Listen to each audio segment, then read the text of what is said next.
Kita baca dulu tadi surat 3 ayat 190 sampai 191.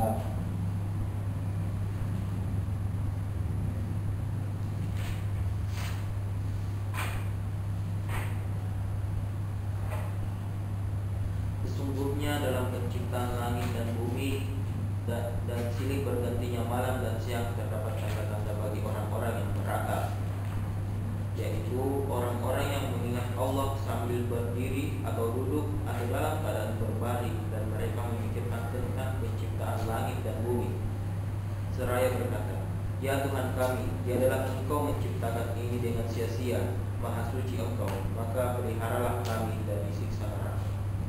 Ya, dia mengingat Allah dalam segala keadaan, kemudian memikirkan penciptaan langit dan bumi, seraya berkata, seraya berdoa, ya Allah, tidak ada yang Engkau ciptakan ini dengan sia-sia, maka lindungilah kami dari siksaan api neraka. Kenapa doanya seperti ini? Karena tanda-tanda yang Allah turunkan tadi tidak berguna bagi orang-orang kafir. Surat 38 ayat 27.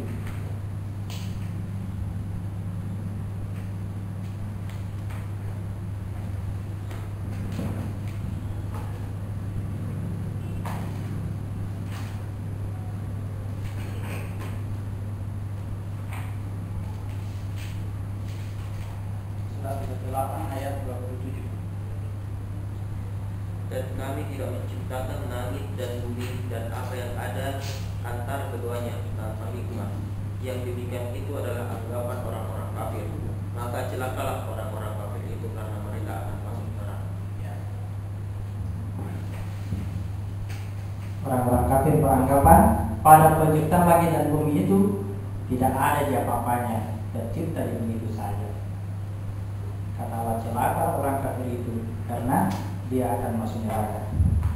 Orang yang ulil albab tadi, ya, yang mengingat Allah kemudian memperhatikan tanda-tanda ini, memikirkan penciptaan langit dan bumi, lalu dikatakan, ya Allah, jauhkanlah kami dari siksaan api neraka. Jadi ulil albab identik dengan orang yang beriman, sedangkan orang yang kafir akan mengatakan penciptaan langit dan bumi ini tidak ada jawabannya, biasa-biasa, tidak ada tanda-tanda.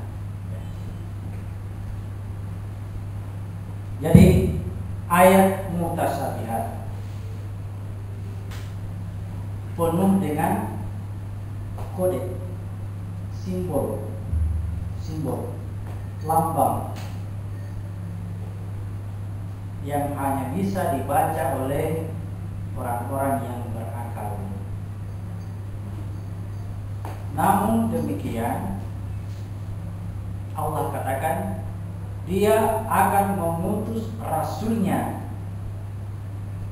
yang akan membacakan tanda-tanda itu tadi kepadamu. Ya, kita baca ulang surat 62 ayat 2.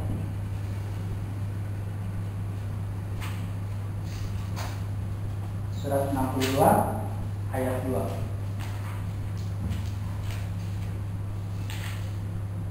Dialah yang mengutus kepada kaum yang buta huruf seorang rasul di antara mereka, yang membacakan ayat-ayatnya kepada mereka, mensucikan mereka dan mengajarkan kepada mereka kitab dan hikmah, dan sesungguhnya mereka sebelumnya benar-benar dalam kesesatan yang nyata. Allah mengutus seorang rasul,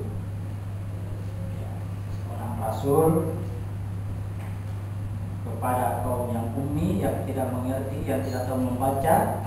Kitab ini yang dimaksud yang tidak tahu membaca. Tugas rasul itu membacakan kepada mereka ayat-ayat, ya, yang lain mensucikan mereka. Sebelum ini, kata Allah, sebelum ini mereka betul-betul dalam kesesatan yang nyata.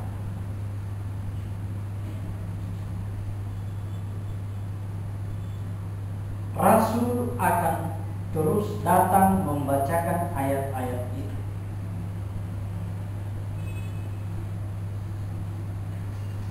Entah kita sekarang ini mendengar atau tidak bacaan itu, Rasul itu sedang membacakan kepada kita.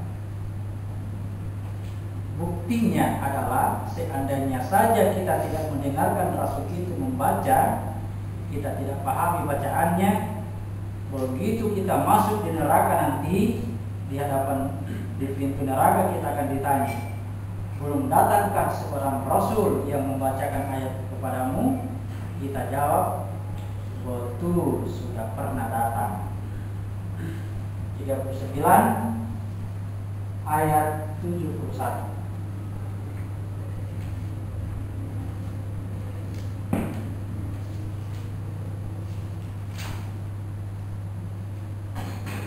Orang-orang kafir dibawa ke neraka jahanam berombong-rombongan, sehingga apabila mereka sampai ke neraka itu, dibukakanlah pintu-pintunya dan berkatalah kepada mereka penjaga-penjaganya, apakah belum pernah datang kepadamu rasul-rasul di antaramu yang membacakan kepadamu ayat-ayat Tuhanmu dan memperingatkan kepadamu akan pertemuan dengan hari ini? Mereka menjawab, benar, telah datang, tetapi telah pasti berlaku ketetapan azab dari orang-orang yang kafir. Ini ceritanya kalau kita diperhadapkan di depan pintu neraka. Penjaga neraka bertanya. Ini di akhirat nanti ya, di akhirat nanti. Di akhirat nanti kita diperhadapkan dengan pintu neraka. Kalau saja kita masuk neraka ini. Penjaga bertanya, belum pernahkah datang Rasul kepadamu yang membacakan ayat-ayat Tuhanmu? Apa kita jawab? Betul, pernah datang.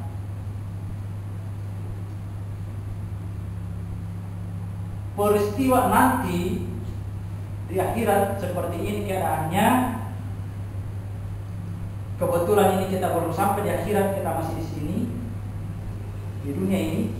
Kembalilah cepat ke dunia. Masih ada kan di dunia? Pertanyaannya, yang mana Rasul itu?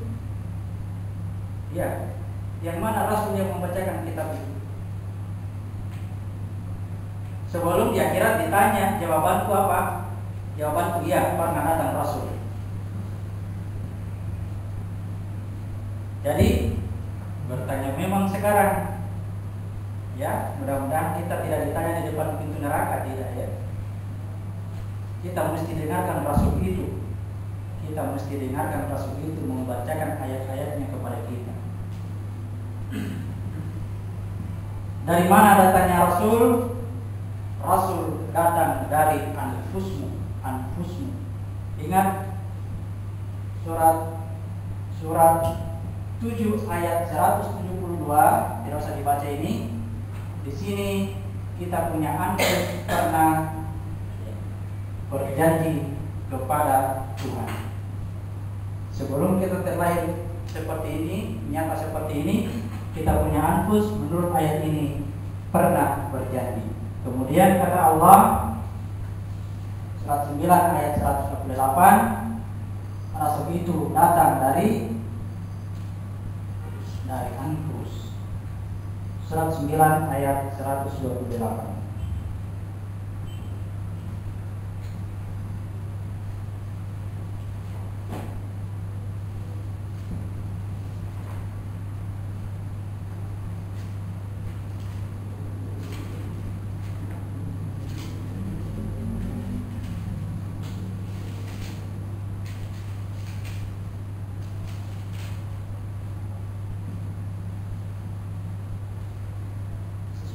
Telah datang kepadamu seorang Rasul dari kaummu sendiri.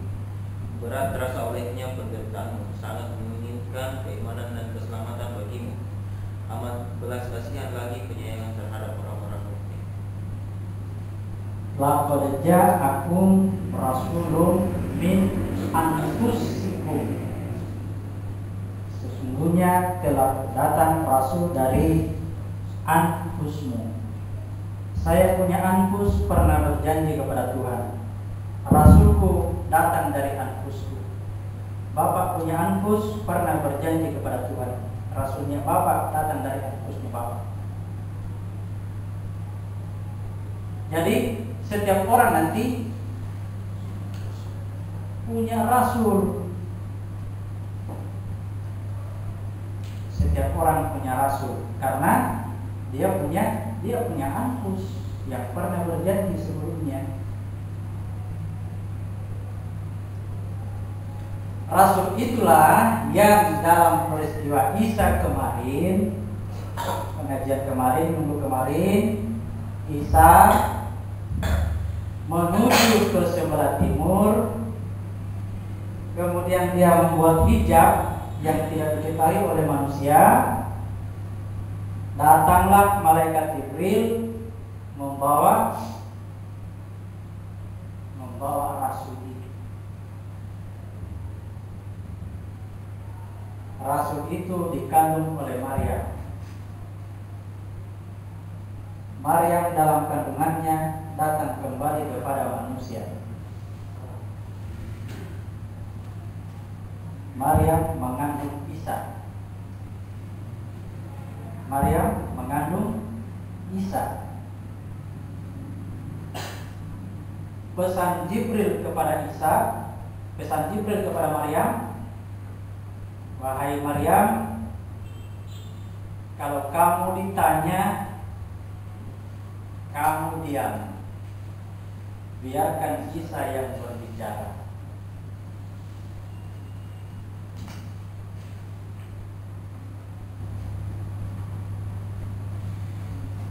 Saya ulang, di wilayah ini sekarang ada yang bermakna Maryam, ada yang bermakna Isa. Siapa itu Isa? Hubungannya dengan tadi Al-Quran. Kita baca surat 3 ayat 55. Surat 3 ayat 55.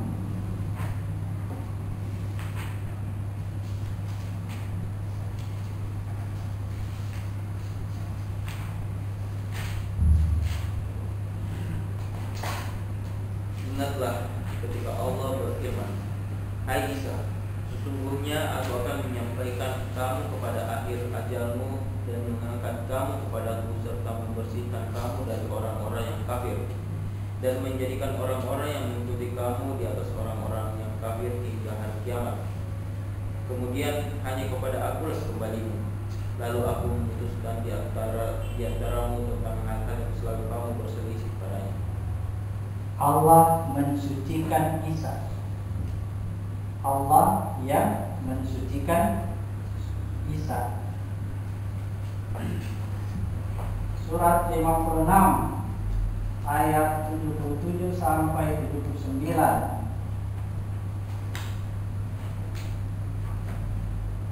Surat 56 ayat 77 sampai 79.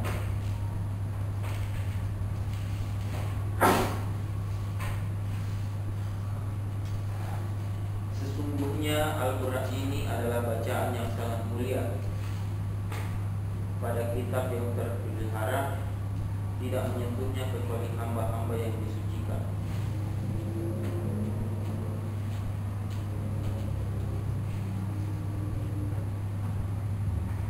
Al-Quran yang tersimpan di Lauh Mahfuz, yang berbentuk kiasan-kiasan itu di sana. Apakah maksud kiasan itu? Isa yang sampai ke sana, karena Isa disucikan oleh Allah. Tidak ada yang bisa menyentuh Al-Quran yang di Lauh Mahfuz kecuali orang-orang yang disucikan. Orang yang disucikan itu adalah Isa. Makanya Isa mengetahui semua makna yang ada dalam Al-Quran. Isa mengetahui semua makna yang ada dalam Al-Quran. Dan Isa menyebutnya bahwa aku datang kepadamu dengan membawa hikmah. Surat 43 ayat 63.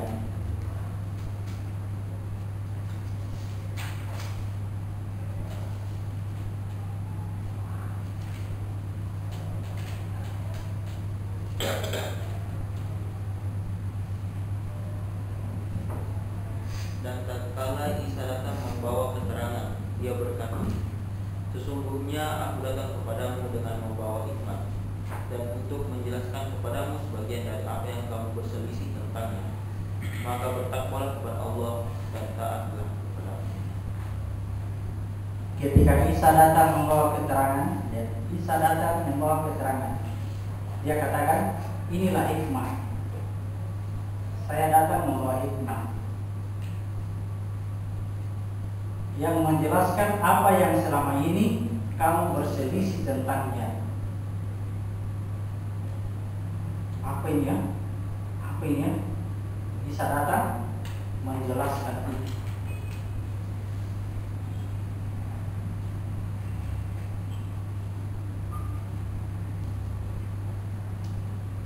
Jadi ketika kita membaca Al-Quran muncul pertanyaan,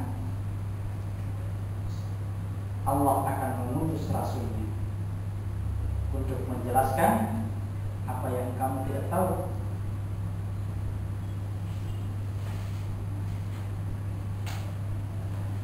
Jadi inilah guru yang sebenarnya, ya. Dialah guru yang mengajarkan tentang Al-Quran kepada kita. Makanya itu bisa kalau ditanya oleh murid-muridnya tentang sesuatu, tidak perlu menunggu wahyu dari Jibril. Ya, tidak perlu menunggu wahyu. Silakan bertanya, langsung dijawab saat itu juga. Nonton filmnya. Ketahuilah bahwa apa yang disampaikan oleh Isa itu adalah isi kandungan Al-Quran. Isi kandungan Al-Quran. Ayo, protes.